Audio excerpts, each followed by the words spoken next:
Welcome back, guys, to your own trading channel, The Trading Edge. I hope you guys are doing good. Guys, there's been some medical emergency in my house, so I wouldn't be able to record. लेकिन अब कल से regular है. In fact आज से ही regular है. आज मैं ये वीडियो डाल रहा हूँ 10th ऑफ अप्रैल के प्रिडिक्शन के लिए. 3rd ऑफ अप्रैल को मेरा प्रिडिक्शन आया था last. So guys, so sorry for that. अब गाइस देखो, अगर कल की बात की जाए तो देखो Nifty bank Nifty, I don't know आप देख रहे थे कि नहीं देख रहे थे, बट बिजी होने के बावजूद थोड़ा बहुत मार्केट में देखता था, और यही देखता था कि निफ्टी फिफ्टी में आपको एक कंटिन्यूअस अपसाइड देखने को मिल रही है. इनफैक्ट अगर आप डे चार्ट पे ध्यान देंगे तो 26 ऑफ मार्च से, इनफैक्ट 25 ऑफ मार्च से अब तक, यानी कि 9th ऑफ अप्रैल तक ऑलमोस्ट 10 दिन हो गए हैं. और 10 दिन में मार्केट से मेरा मतलब है निफ्टी फिफ्टी ने 950 पॉइंट्स का अपसाइड लगा दिया है, यानी कि 21,800 के लेवल से आज का हाई, यानी कि 22,750 का लेवल. ठीक है, सो ऑलमोस्ट 950 पॉइंट्स का अपसाइड निफ्टी फिफ्टी लगा चुका है. अब गैस देखो कल कैसा क्या हो सकता है निफ्टी बैंक निफ्टी, उसके लेवल्स देख लेते हैं हम लोग. प्लस कल वेंसडे है.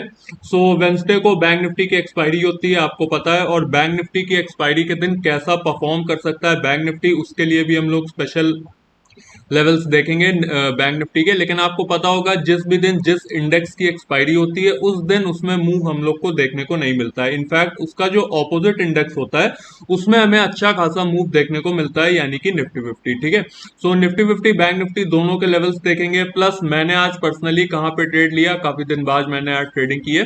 सो आज मैंने कहाँ पे ट्रेड लिया वो आपको बताऊंगा. उस ट्रेड में मुझे प्रॉफिट हुआ या फिर लॉस हुआ ये आपको बताऊंगा, एंड उस ट्रेड को लेने के पीछे का क्या लॉजिक था ये भी आपके साथ शेयर करूंगा. सो गाइस, वीडियो बहुत इंफॉर्मेटिव होने वाला है, वीडियो स्किप मत कीजिएगा. Let's begin. गाइस सबसे पहले आज अपने ट्रेड की बात कर लेते हैं. सो आज मैंने ट्रेड लिया था गोदरेज प्रॉपर्टीज में, और गोदरेज प्रॉपर्टी में मैंने आज की थी ऑप्शन राइटिंग, यानी कि सेलिंग. मैंने इसका ऑप्शन आज सेल किया था, और मैंने सेल किया था 2800 का कॉल ऑप्शन. गाइस हमेशा की तरह मेरा पीएनएल हिडन है, मेरी क्वांटिटीज हिडन है, because I don't feel very comfortable. लेकिन मेरा सेलिंग प्राइस आपके सामने विजिबल है, एंड मेरा बाइंग प्राइस भी आपके सामने विजिबल है. इस ऑप्शन को मैंने सेल किया था 57.65 के प्राइस पे, और इस ऑप्शन को मैंने बाय कर लिया था 53.20 के प्राइस पे. अब आप पूछेंगे इसमें प्रॉफिट कितना हुआ. सो गाइस, प्रॉफिट नंबर्स में तो नहीं बता सकता, लेकिन हाँ परसेंटेज में अगर आप पूछेंगे तो 7.70 का मुझे प्रॉफिट हुआ है, यानी कि 7.70% का प्रॉफिट हुआ है. और एज अ इंट्राडे ट्रेडर मैंने आपसे कहा है, अगर आपका 10 to 15% का प्रॉफिट होता है एक दिन में, it is more than enough. लेकिन मेरा 10 का नहीं हुआ, 7 पे हुआ, क्योंकि मेरा ट्रेलिंग एसएल था, और एसएल मेरा 7% पे आके हिट हो गया. सो मैंने 7% पे एग्जिट ले लिया, और 7% for one day is more than enough for me. अब गाइस देखो, अगर इसके लॉजिक की बात कर लें तो इसके चार्ट पे लेके चलता हूँ, फिर आपको बताता हूँ इस ट्रेड को लेने के पीछे का क्या लॉजिक था, और मैंने इसमें बाइंग क्यों नहीं की, इसमें मैंने सेलिंग क्यों की. ठीक है, अब गाइस अपने ट्रेड के लॉजिक की बात कर लेते हैं. तो देखो, गोदरेज प्रॉपर्टीज का चार्ट है, 3 मिनट का टाइम फ्रेम है. आपको पता होगा मैं यूजुअली 3 मिनट के टाइम फ्रेम पे ही ट्रेड करता हूँ. गाइस 3 मिनट के टाइम फ्रेम पे आप सबसे पहले क्या देखेंगे कि ये गैप का फॉर्मेशन है 9:15 पे, और ये एक गैप अप है. और गैप अप होने के बाद भी ऐसा नहीं है कि गोदरेज प्रॉपर्टी ने थोड़ा सा भी डाउन साइड या वीकनेस दिखाई हो. गैप अप होने के बाद भी पूरे 9-10 मिनट तक, इनफैक्ट 9:30 तक इसने अपसाइड ही लगाई है from the levels of 20. This level is almost 2580. सो 2580 के लेवल से इसने सीधा 2780 तक के हाई आपको दिखाए, यानी कि ऑलमोस्ट 200 पॉइंट्स का अपसाइड. लेकिन 200 पॉइंट्स के अपसाइड के बाद गोदरेज प्रॉपर्टी एक छोटी सी रेंज में आके स्टक हो गया, और मुझे पता था ये रेंज जब टूटेगी या तो ऊपर की साइड से या तो नीचे की साइड से स्टॉक उसी साइड में जाएगा. और मोस्ट प्रोबेबली मैं आपको बता दूं, जब भी इस टाइप का पैटर्न आपको देखने को मिलता है कि मार्केट गैप अप है, मार्केट नहीं, स्टॉक गैप अप है, और गैप अप के बाद भी उसने अच्छी खासी अपसाइड दिखाई है, 90 to 95% ऑफ द टाइम्स आपको स्टॉक नीचे जाता हुआ ही दिखेगा एक मूवमेंट के बाद. ठीक है, सो 2780 के इसने हाई लगाए, और इस रेंज में आके ये स्टक हो गया, और इस लेवल पे इसने अपना ब्रेकडाउन दिया. ठीक इसी लेवल पे मैंने अपनी एंट्री ली, और मैंने सेल किया 2800 का कॉल ऑप्शन. यानी कि मेरा इस ट्रेड में व्यू ये था कि ये जो स्टॉक है ये 2800 के लेवल से ना ही तो ऊपर जाएगा, और ऊपर तो खैर नहीं जाएगा, और 2800 के लेवल के नीचे ही रहेगा. ठीक है, सो इस लेवल के ब्रेक करने के बाद मैंने इस कैंडल पर ट्रेड लिया, और मैंने इस कैंडल पे एग्जिट ले लिया. ऑल्दो स्टॉक ने यहाँ तक के लो लगाए हैं, लेकिन मैंने यहाँ पे एंट्री लेके यहाँ पे एग्जिट किया, which is around 7% of profit, in fact 7.70%। ठीक है, सो 7.70% का मुझे प्रॉफिट हुआ इस ट्रेड में। ट्रेड का लॉजिक मैंने आपको बता दिया। मैंने आपको बताया जब भी स्टॉक में गैप अप हो और गैप अप के बाद थोड़ा सा मोमेंटम हो, स्टॉक आगे जाके आपको फंसता हुआ दिखाई देगा छोटी सी रेंज में, और जैसे ही वो रेंज ब्रेकआउट होती है या फिर ब्रेक डाउन होती है, अगर गैप डाउन है तो फिर ब्रेकआउट होगी, और अगर गैप अप है तो फिर ब्रेक डाउन होगी।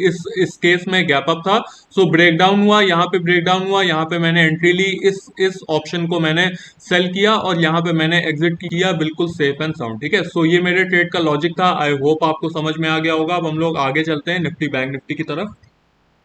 सबसे पहले गाइज निफ्टी 50 की बात कर लेते हैं, और निफ्टी 50 को सबसे पहले डे टाइम फ्रेम पे दिखा देता हूं, बिकॉज 3 दिन से एब्सेंट था, तो डे टाइम फ्रेम पे आपको दिखाता हूं ओवरऑल निफ्टी 50 में क्या हो रहा है।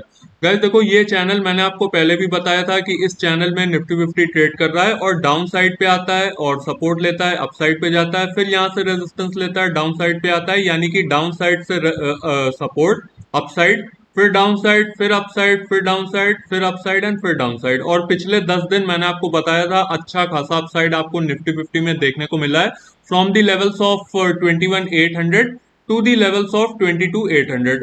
22,800 नहीं, हम लोग कह सकते हैं 22,750, यानी कि ऑलमोस्ट 950 पॉइंट्स का अपसाइड। और अपर साइड पे जाने पे इस पे एक छोटा सा रेजिस्टेंस भी था, ये वाला लेवल, विच इज 22,500 का लेवल, जो कि इसने कल या परसों में आई गेस ब्रेक कर दिया था, मेरे हिसाब से फ्राइडे को। और फ्राइडे को ब्रेक करने के बाद इसने सीधा अपसाइड दिखाया। अब गाइस देखो, अगर कल की बात की जाए तो मेरे हिसाब से निफ्टी 50 में एक रिट्रेसमेंट बाकी है, क्योंकि ऑलमोस्ट इसने अपना अपसाइड दिखा दिया है। और अगर यहां से एक अपसाइड होती भी है तो 100-150 पॉइंट से ऊपर की नहीं होगी, यानी कि यहां से अगर एक अपसाइड आपको देखने को मिली निफ्टी 50 में तो 22,800 के ऊपर अपसाइड आपको देखने को नहीं मिलेगी, यानी कि 22,800 हमारा रेजिस्टेंस 1 है, और अगर सपोर्ट की बात की जाए तो 22,500 हमारा सपोर्ट है।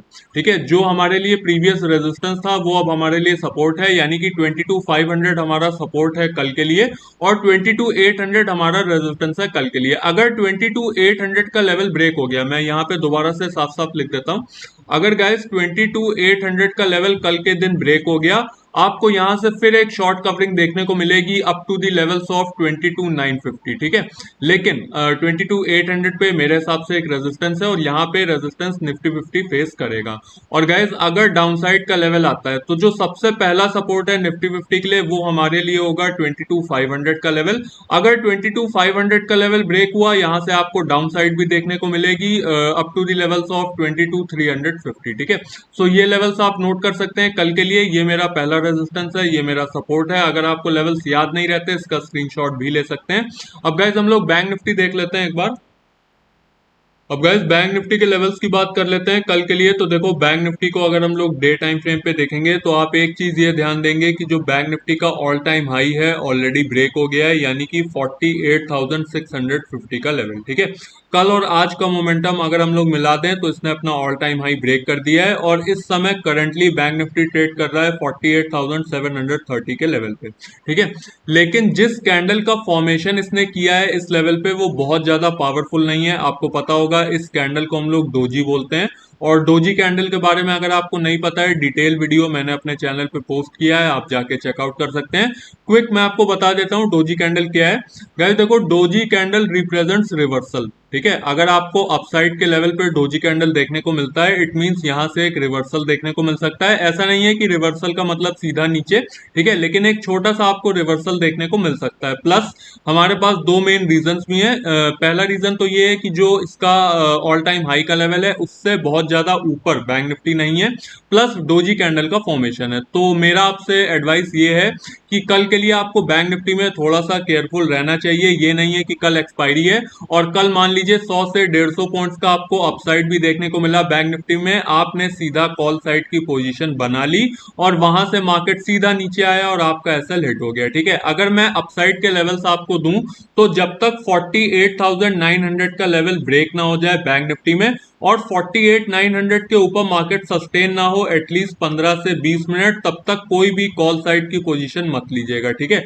और अगर डाउन साइड की बात की जाए तो जो हमारा ऑल टाइम हाई था यानी कि 48,650 का लेवल, या हम लोग कह सकते हैं 48,600 से लेके 48,650 का जोन, जब तक ये जोन डाउन साइड से ब्रेक नहीं हो जाता तब तक कोई पुट साइड की पोजीशन मत लीजिए, ठीक है। अगर ये जोन डाउन साइड से ब्रेक हो जाता है आपको एक डाउन साइड देखने को मिलेगी, और अगर एक अपसाइड आपको देखने को मिलेगी तो आपको तभी देखने को मिलेगी जब 48,900 का लेवल ब्रेक हो जाएगा और 48,900 के लेवल के ऊपर मार्केट यानी कि बैंक निफ्टी 15 से 20 मिनट सस्टेन होगा। सो ये मेरे लेवल्स हैं कल के लिए, 48,900 for the upside resistance and 48,650 to 48,650 48,600 to 48,650 for the support zone. So ये मेरे लेवल्स हैं कल के लिए, इन्हें आप नोट भी कर सकते हैं, अगर लेवल्स याद नहीं रहते इसका स्क्रीनशॉट भी ले सकते हैं।